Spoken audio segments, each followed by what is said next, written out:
বাবার বন্ধু রাজীব কাকুর বাড়িতে বেড়াতে গিয়েছিলাম। মা না করছিল, কিন্তু বাবা বলছিল আমার মেয়েটা একটু বাহিরে ঘোরাফেরা করে আসলে মনটা ভালো লাগবে। আমিও ভাবলাম অনেকদিন হলো কোথাও বেড়াতে যাইনি, তাই বাবার বন্ধু স্ত্রী অর্থাৎ আমার কাকি নাকি বলছিল আমাকে নিয়ে যেতে। তাই বাবার বন্ধু মানে আমার কাকু বলছিল, চল মা, আমাদের বাড়িতে কয়েকদিন বেরিয়ে আসবি, তোর কাকিকেও দেখে আসলি। তারপর কাকুর সাথে কাকুর বাড়িতে চলে এলাম। কিন্তু আমি তখনও জানতাম না আমার জীবনের সবচেয়ে বড় ঝড় অপেক্ষা করছে। আজ তোমাদের সেই গল্পটাই শোনাবো। চলো বন্ধুরা, আর দেরি না করে মূল গল্পটি তোমাদের শোনাই। বাবা জানালেন তার শৈশবের বন্ধু রাজীব সাহেব আসছেন আমাদের বাড়িতে। খবরে বিশেষ কিছু ছিল না, একজন পুরনো বন্ধু আসছে দেখা করতে, কটা দিন থাকবেন, হয়তো কিছু জমি জমা সংক্রান্ত কাজও আছে। কিন্তু আমি বুঝতে পারিনি সেই এক কাকু নামক অতিথি আমাদের বাড়ির বাতাসটা এতটা ভারী করে তুলবে। দুপুর গড়িয়ে বিকেল হতেই আমাদের দরজায় গাড়ির শব্দ। রাজীব কাকু এসেছেন। গায়ের রং মাঝারি, চোখে চশমা, মুখে চিরাচরিত হাসি। বাবা তাকে দেখে চিৎকার করে উঠলেন, ওই রাজীব, কত বছর পর! দুজনের আলিঙ্গনের মাঝে যেন অতীত আর বর্তমান মিশে গেল। আমি একটু পিছনে দাঁড়িয়েছিলাম, আর কাকু হঠাৎ আমাকে দেখে দাঁড়িয়ে গেলেন। চোখের কোণে এক অদ্ভুত ঝিলি। তোর মেয়ে তো দেখতে একদম তার মায়ের মতো হয়েছে। কাকুর মুখে প্রশংসা, কিন্তু আমি যেন কোথাও একটু কেঁপে উঠলাম। কাকুর প্রশংসা শুনে আমার যেন অস্বস্তি মনে হলো। বাবা বললেন, লজ্জা পাবার কিছু নেই মা, উনি তো তোর কাকু। আমি মাথা নাড়লাম, কিন্তু কাকুর চোখে কাকু সেই অদ্ভুত দৃষ্টিটা আমি ভুলতে পারছি না। কিছুক্ষণ পরে খাবার শেষ করে কাকু বললেন, আমি একটা হোটেলে উঠে যাই, বরং তোদের বাড়িতে যেন ডিস্টার্ব না করি। শুনে বাবা যেন হেসে উড়িয়ে দিলেন, আমার বাড়ি থাকতে হোটেল? ধর বোকা, তুই এখানেই থাকবি। কিন্তু আমি লক্ষ্য করলাম কাকুর কথার ভেতরে আর চোখের ভাষার মধ্যে একটা অমিল আছে। তিনি যেন চাইছেন আমাদের বাড়িতেই থাকতে, কিন্তু মুখে বলছেন উল্টো। সেই রাতে আমি জানালার পাশে গান শুনছিলাম। জানালায় একসময় ছায়া পড়ল। আমি ধীরে তাকালাম, কাকু দাঁড়িয়ে আছেন। আমি তোকে দেখছিলাম, ঠিক আছিস কিনা সেটা জানতে, কাকু বললেন। আমার মনে প্রশ্ন, একজন অতিথি এভাবে হঠাৎ হঠাৎ জানালার পাশে এসে দাঁড়াবেন কেন? তিনি কেন এমনটা করলেন? তখনও বুঝতে পারিনি এই মানুষটা কেবল বাবার বন্ধু নন, বরং এক গভীর উদ্দেশ্য নিয়ে এ বাড়িতে আসছেন। তার আগমনের সঙ্গে সঙ্গে আমাদের পরিবারের ভেতর ঘটে যাবে কিছু অপ্রত্যাশিত ঘটনা, যা বিশ্বাস আর অবিশ্বাসের মাঝখানে দোল খাবে। ভিড় রাত, ঘরটা নিস্তব্ধ, শুধু দেয়ালে টিকটিক করছে ঘড়ির কাঁটা। আমি বিছানায় শুয়ে মোবাইলে কথা বলছিলাম আমার বন্ধু মিতুর সাথে। হঠাৎ একটা শব্দে চমকে উঠলাম। জানালার পাশে হালকা পায়ের আওয়াজ। আমি ধীরে উঠে গিয়ে পর্দা সরিয়ে দেখলাম একটা ছায়ামূর্তি সরে গেল। কিছু বুঝে ওঠার আগেই দরজায় ঠক ঠক শব্দ। তুই ঠিক আছিস তো? কাকুর কণ্ঠ। আমি দ্বিধায় পড়ে গেলাম। একটা অস্বস্তি মনের মধ্যে বাসা বাঁধল, কিন্তু জোরে বললাম, হ্যাঁ কাকু, আমি ঠিক আছি। কাকু হাসলেন। ঘুম ভাঙিয়ে দিলাম বুঝি? আমি শুধু বললাম, না, ঠিক আছি। সে রাতে আর ঘুম আসেনি। কেন কাকু জানালার পাশে দাঁড়িয়েছিল? কেনই বা দরজায় এত রাতে নক করলেন? আমি একবার ভাবলাম বাবাকে বলি, কিন্তু নিজের সন্দেহকে নিজেই অবিশ্বাস করলাম। পরদিন সকালে মা রান্নাঘরে, বাবা বেরিয়েছেন জমি দেখতে। আমি একা ঘরে বসে লেখাপড়া করছিলাম, আর কাকুর কথা বারবার মনে পড়ছিল। তিনি কেন রাতে জানালার কাছে এসেছিলেন? তিনি কি সত্যি ব্যবসায়িক কাজে আসলেন, নাকি অন্য উদ্দেশ্য নিয়ে? আমি এসব ভাবছিলাম। নিজেকে বললাম, হয়তো বেশি ভাবছি, কিন্তু মনের ভেতর কেমন এক চাপা উত্তেজনা, যেন কিছুর শুরু হয়ে গেছে। বিকেলে বাবার ফোন বাজল। আমি তখন পাশেই বসেছিলাম। স্ক্রিনে ভেসে উঠল, রাজীব ভাই কলিং। কিন্তু বাবার পাশে তো কাকু বসেই ছিল। তাহলে এই কাকু আবার ফোন করছেন কেন? আমি বাবাকে বললাম, তোমার ফোনে রাজীব কাকুর নাম দেখাচ্ছে, কিন্তু উনি তো এখানে। বাবা ফোনটা হাতে নিয়ে একবার তাকালেন, তারপর কপাল কুঁচকে বললেন, এটা একটু আজব, হয়তো পুরনো সেভড নাম্বার থেকে কেউ কল করছে। কাকু তখন ফিসফিস করে বললেন, দেখো ভাই, ডাবল সিম চালাই তো, হয়তো অন্য নাম্বার থেকে এসেছে। হাসিটা ছিল অস্বস্তিকরভাবে টেনে আনা। সেদিন রাতে আমি ঘরে ঢোকেই জানালাটা ভালো করে বন্ধ করলাম। এমন নয় যে প্রমাণ কিছু পেয়েছি, কিন্তু একটা সন্দেহ যেন ধীরে ধীরে জমে উঠছে। আমি জানি না কাকুর আসল উদ্দেশ্য কি, কিন্তু যতই দিন যাচ্ছে তার কথা বলার ধরন আমাকে ভাবিয়ে তুলছে। ভোরবেলা রান্নাঘর থেকে চায়ের গন্ধ ভেসে আসছে। বাবা বারান্দায় বসে পেপার পড়ছিলেন, আর কাকু তার পাশে চুপচাপ বসেছিলেন, চোখে গম্ভীরতা, মুখে ক্লান্তির রেখা। হঠাৎ কাকু একদৃষ্টিতে বাবার দিকে তাকিয়ে বললেন, শফিক ভাই, একটা কথা বলি, আপত্তি করবেন না আশা করি। বাবা হাসিমুখে বললেন, তুই এখনও এই আপত্তি শব্দটা বলিস? বল তো, কি বলবি? কাকু একটা দীর্ঘ নিঃশ্বাস ফেলে বললেন, আমার বৌদির খুব ইচ্ছে তোদের মেয়েটাকে একবার দেখার। ফোনে তার কাছে তোর মেয়ের কথা এতবার বলেছি যে সে নিজে খুব জানতে চায় এই মেয়ে কেমন। ভাবতাম একদিন ওকে নিয়ে আসব। এখন যেহেতু আমি এখানে এসেছি, ভাবলাম তোদের মেয়েটা যদি কটা দিন আমাদের বাড়ি গিয়ে থাকে, তাহলে ওর মনটাও ভালো হবে। অনেক সময় নিজের এলাকার বাইরে ঘুরে এলে মন হালকা হয়, বুঝলি? আমি তখন ঘরের ভেতর থেকে শুনছিলাম কথাটা। হঠাৎ নিঃশব্দে থমকে গেলাম, যেন হাওয়া থেমে গেছে চারপাশে। বাবা কিছুক্ষণ চুপ করেছিলেন, তারপর বললেন, মেয়েটা তো একটু লাজুক, তুই নিজেই তো দেখেছিস। তুই বলিস ওকে, যদি রাজি হয় তবেই পাঠাবো। বাবার কথার পর কাকু আমাকে ডেকে আনলেন বারান্দায়। মা, আমার বৌদি তোকে দেখার জন্য মুখিয়ে আছে, কদিন গেলে মন্দ হয় না, কি বলিস? আমি মাথা নিচু করে বললাম, আমার পড়াশোনার চাপ আছে কাকু, তাছাড়া আমি বাইরে কোথাও যাই না। কাকু হালকা হাসলেন, আরে বাবা, এটা তো বেড়ানো, পরীক্ষা না। আর নিজের ঘরই তো, তোদেরই মতো। তার হাসিটা যেন একটু বেশি টানা ছিল। আমার চোখে ভেসে উঠল আগের রাতগুলো, জানালার ছায়া, রাতের নখ, সব মিলিয়ে এই প্রস্তাবটা কেমন যেন আরামদায়ক মনে হলো না। দুঃখের বিষয়, মা তখন নানাবাড়ি গিয়েছিলেন অসুস্থ খালার খবর নিতে, তাই বাড়িতে সিদ্ধান্ত নেওয়ার লোক বলতে বাবাই। আমি চুপচাপ ছিলাম, মন চাইছিল না যেতে, কিন্তু প্রকাশ করিনি কিছু। বিকেলে বাবা আমাকে ডেকে বললেন, মা, তুই যদি রাজি থাকিস তবে এক কাজ কর, 2-1 দিন কাকুদের বাড়ি ঘুরে আয়। নতুন জায়গা, নতুন পরিবেশ, ভালোই লাগবে। আমি প্রশ্ন করলাম না, শুধু বললাম, দেখি বাবা, ভাবি। কিন্তু মনে হচ্ছিল ভাবনার থেকেও অনেক বেশি কিছু পেছনে ঘোরাফেরা করছে। 3 দিনের মধ্যে সব ঠিক হয়ে গেল। কাকু নিজে গাড়ি নিয়ে এসে আমাকে নিতে রাজি। আমি ভাবছি, এই ভ্রমণটা কি সত্যি একটা সাধারণ বেড়ানো, নাকি এর মধ্যে লুকিয়ে আছে এমন কিছু যা আমি আন্দাজ করছি কিন্তু নিশ্চিত নই। সকালে ঘুম ভাঙতেই দেখি বাড়িতে হালকা ব্যস্ততা। বাবা আমাকে জাগিয়ে বললেন, তোর জন্য রাজীব ভাই নিজে গাড়ি নিয়ে এসেছে। তুই তো জানিস কাকুর স্ত্রীর দেখা করার খুব আগ্রহ। কটা দিন ঘুরে আয়, মনটাও ফুরফুরে হবে। আমি চুপ করে উঠে এলাম। জানালার বাইরে দাঁড়িয়েছিল একটা কালো গাড়ি, পাশে কাকু হাসি মুখে দাঁড়িয়ে। আমি বাইরের চেহারাটাই শুধু দেখলাম, কিন্তু ভেতরের মানুষটা আজও ধোঁয়াশা। গাড়িতে ওঠার সময় কাকু খুব যত্ন করে আমার ব্যাগটি তুলে নিলেন। তোর বাবাকে আমি কথা দিয়েছি মা, তুই যেন ভালোভাবে থাকতে পারিস, বললেন তিনি। গাড়ি চলতে শুরু করলো শহরের ব্যস্ত রাস্তা পেরিয়ে গ্রামের দিকে। জানালার পাশে বসে আমি শুধু ভাবছিলাম, কাকু কেন এত আগ্রহ করে নিজে এসেছেন আমাকে নিতে? তার স্ত্রীর দেখা করার ইচ্ছা কি এতটাই তাড়াহুড়ো ছিল?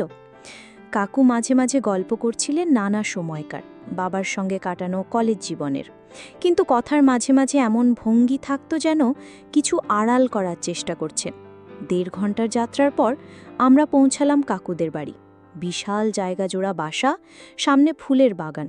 আমার চোখ পড়ে গেল এক বৃদ্ধ নারীর দিকে। তার মুখে ঠান্ডা অভিব্যক্তি, কিন্তু চোখে কিছু অস্পষ্ট ভাব।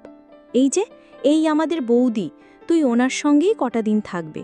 আমার তো জমির কেনার কাজ আছে, তাই তোর সঙ্গে কথা বলার জন্য বৌদিই বেশি থাকবে, কাকু বললেন। আমি ভদ্রমহিলার কাছে গিয়ে সালাম করলাম। উনি আমাকে দেখে হালকা হাসলেন, তবে অদ্ভুতভাবে কিছু না বলে চলে গেলেন ভেতরের ঘরের দিকে। বাড়িটা সাজানো গোছানো, কিন্তু একটা কেমন নিঃশব্দতা চারপাশে, কোথাও যেন প্রাণ নেই। দেয়ালে কিছু পুরনো পারিবারিক ছবি, যার কেউ যেন কখনো চোখে পড়েনি। আমাকে একটা ঘরে নিয়ে যাওয়া হলো, ছোট কিন্তু পরিষ্কার। বিকেলে চা খেতে খেতে আমি কাকুকে জিজ্ঞেস করলাম, কাকু, আপনার স্ত্রী তো তেমন কথা বললেন না, উনি কি আমাকে চেনেন? কাকু হাসলেন, আরে না মা, তোকে সামনে দেখে তো প্রথমবার। আর ও একটু চুপচাপ প্রকৃতির মানুষ, তুই দেখবি দিন কয়েক গেলে আপন হয়ে যাবে। কিন্তু আমার মনে প্রশ্ন ক্রমশ ঘনীভূত হচ্ছিল, তবে কেন কাকু এত আগ্রহ করে আমাকে নিয়ে এলেন? কেন তিনি প্রতিটা পদক্ষেপ এভাবে নিজে দেখছেন? উত্তর মেলেনি, শুধু চারপাশে বেড়ে যাচ্ছিল নিঃশব্দ অস্বস্তি। রাত নেমেছে কাকুদের বাড়িতে, ঘর অন্ধকার, শুধু জানালার পাশ দিয়ে চাঁদের আলো এসে বিছানার একপাশে পড়ছে। আমি বিছানায় শুয়ে থাকলেও ঘুম আসছিল না। মনের মধ্যে একের পর এক প্রশ্ন ঘুরপাক খাচ্ছিল। হঠাৎ করেই পেছনের উঠোন থেকে একটা হালকা শব্দ কানে এলো। আমি জানালার পাশ দিয়ে দেখলাম কাকু নাকি অন্য কেউ, বুঝতে পারিনি, তবে মন বলছিল কাকুই হবে। পরদিন সকালে কাকুর স্ত্রী, যিনি এখনো পর্যন্ত খুব কম কথা বলেছেন, আচমকা আমাকে ডাকলেন। তোমার ঘরের জানলাটা যেন খোলা না রাখো রাত্রে, হাওয়া ভালো না আসে। তার গলায় কোনো স্পষ্ট দৃষ্টান্ত ছিল না, কিন্তু কথার মধ্যে কিছু ছিল, যেন ইঙ্গিত দিতে চাইলেন। আমি জিজ্ঞেস করলাম, আপনার ঘরে কি কাল রাতে কিছু ঘটেছিল? উনি চুপ করে বললেন, এই বাড়িতে সব জানলা রাতে বন্ধ রাখাই ভালো, তাতে ঘুম হয় বেশি। ওনার চোখে কিছু একটার আভাস ছিল, কিন্তু সেটা ভয় না সতর্কতা বোঝা গেল না। সেই দিন বিকেলবেলা ঘরে একা বসে পড়ছিলাম। খাটের পাশে একটা ছোট ড্রয়ারে চোখ পড়ল। কৌতূহলে খুলতেই দেখি একটা ছোট রেকর্ডার রাখা, পুরনো ধরনের, ব্যাটারি চালিত। আমি হঠাৎ করেই ভুল করে বাটনে হাত ক্লিক করে ফেললাম। চালু হয়ে বাবার বন্ধু বলে সবকিছু অন্ধভাবে বিশ্বাস করিস না, শব্দটা শুনেই আমি স্থির হয়ে গেলাম। এই রেকর্ড কি কাকুর স্ত্রীর, নাকি কারোর পুরনো সতর্ক বার্তা? পুরো রেকর্ড বাজানোর সাহস তখন পেলাম না, অজানা ভয় চেপে বসেছিল। রেকর্ডারের পাশে ছিল একটা পুরনো বই, বাঁধাই করা, তবে ভেতরে হাতে লেখা নোট। পাতাগুলোতে ছিল কাকুর স্ত্রীর লেখা, হয়তো ডায়েরির মতো। একটা পৃষ্ঠায় লেখা ছিল, প্রতি বছরই এমন কেউ না কেউ তার বাড়িতে বেড়াতে আসে, কিন্তু তাদের আর কোনো খোঁজ পাওয়া যায় না। আমি বই বন্ধ করে এক নিঃশ্বাসে বসে গেলাম। সময় যেন স্থির হয়ে গেল। এটা কি কারোর কল্পনা, নাকি এ বাড়িতে আগেও এমন কিছু ঘটেছে? রাতে খাওয়ার পর কাকু বললেন, আগামীকাল সকালে আমি জমির কেনার কাজ সেরে ফিরব, তুমি আর বৌদি একটু বাড়ির সামনের ঘোরাফেরা করো। আমি শুধু মাথা নাড়লাম। মনে হচ্ছিল এখন আর শুধু সন্দেহ নয়, কিছু সত্য ধীরে ধীরে উন্মোচিত হতে শুরু করেছে। সকালের আলো জানালার পর্দা ছুঁয়ে আমার বিছানায় পড়তেই ঘুম ভেঙে গেল।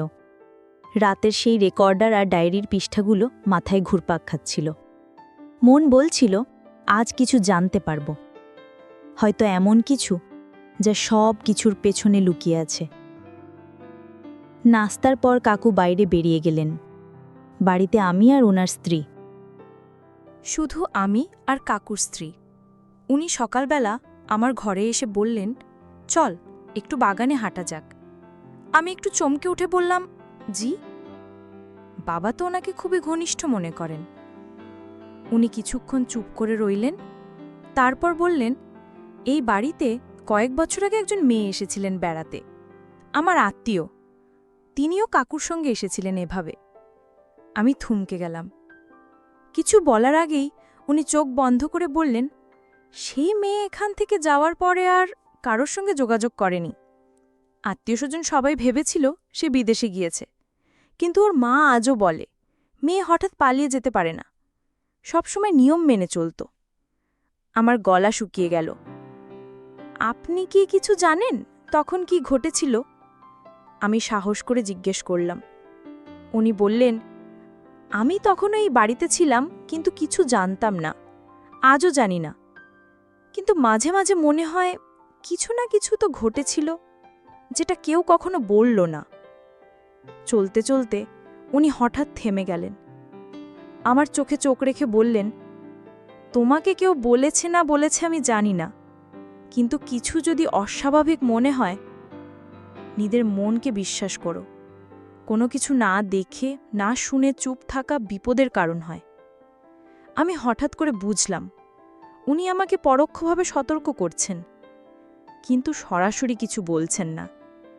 হয়তো নিজেও ভয় পান। সন্ধ্যায় কাকু ফিরলেন। স্বাভাবিক মুখে জিজ্ঞেস করলেন, বৌদি আর তুমি ভালো সময় কাটালে? আমি কেবল বললাম, হ্যাঁ কাকু, বাড়ির সামনের বাগানটা খুব সুন্দর। কিন্তু সেই সন্ধ্যা কাটল অনেক ভারী বাতাসে। কাকুর স্ত্রীর বলা কথাগুলো বারবার মাথায় ফিরে আসছিল, আর সেই রেকর্ডারের শব্দ, তোর বাবার বন্ধু বলে সবকিছু বিশ্বাস করিস না। এখন যেন আরও অর্থপূর্ণ মনে হচ্ছিল। বাড়িতে আসার পর থেকে প্রতিটি রাত যেন আমাকে ভিন্ন এক অভিজ্ঞতার মধ্যে নিয়ে যাচ্ছিল। প্রথম দুদিনেই মাথার ভেতর যেন কেউ হাতুড়ি দিয়ে মারছিল। একটানা ব্যথা, ঘুম তাড়িয়ে দিচ্ছে। এমনটা আগে কখনো হয়নি। আমি প্রথমে ভেবেছিলাম অচেনা জায়গা, একটু মানসিক অস্বস্তি থেকেই এই মাথা ব্যথা হচ্ছে। কিন্তু রাতের পর রাত একই কষ্ট, আর সেই সঙ্গে শরীরে ক্লান্তি জমে উঠছিল। এক রাতে কাকু দরজায় কড়া নাড়লেন। মা, শুনেছি তোমার মাথা ব্যথা হচ্ছে। আমি হালকা গলায় বললাম, হ্যাঁ কাকু, গত কয়েক রাত ধরে খুব ব্যথা করছে। আমার কাছে একটা পুরনো ভেষজ পাতার রস আছে, এটা কপালে রাখলে মাথা ধরা দ্রুত কমে যায়। মাথায় মালিশ করলে মাথা ব্যথা কেটে যায়, লাগিয়ে দেখবি? আমি প্রথমে দ্বিধায় পড়ে গেলাম। কাকুর ইচ্ছেটা ভালো মনে হলেও কেন জানি না আমার মনের ভেতরে একটা গুঞ্জন উঠল, কিছু ঠিকঠাক নয়। আমি ভদ্রভাবে বললাম, না কাকু, এখন একটু বিশ্রাম নেব, পাতার ওষুধ রেখে যান, সকালে নিজেই লাগাবো। কাকু হেসে বললেন, যেমন ইচ্ছা, তবে লাগিয়ে নিস, একদম ওষুধের চেয়ে ভালো ফল দেয়। তিনি ছোট একটা শিশিতে কিছু দিয়ে রেখে চলে গেলেন। শিশির গায়ে কোনো নাম বা লেবেল ছিল না, কেবল হোলডেটে রঙের একটা ঘন। আমি সেটা খাটের পাশে রেখে দিলাম, একবারও ব্যবহার করলাম না। সেই দিন বিকেলে একান্তে বাবাকে ফোন করলাম। গলার স্বর শক্ত রেখে বললাম, বাবা, আমাকে নিতে এসো, আমি আর এখানে থাকতে চাই না। বাবা একটু অবাক হলেও কণ্ঠে উদ্বিগ্নতা ঝরল। কি হয়েছে মা?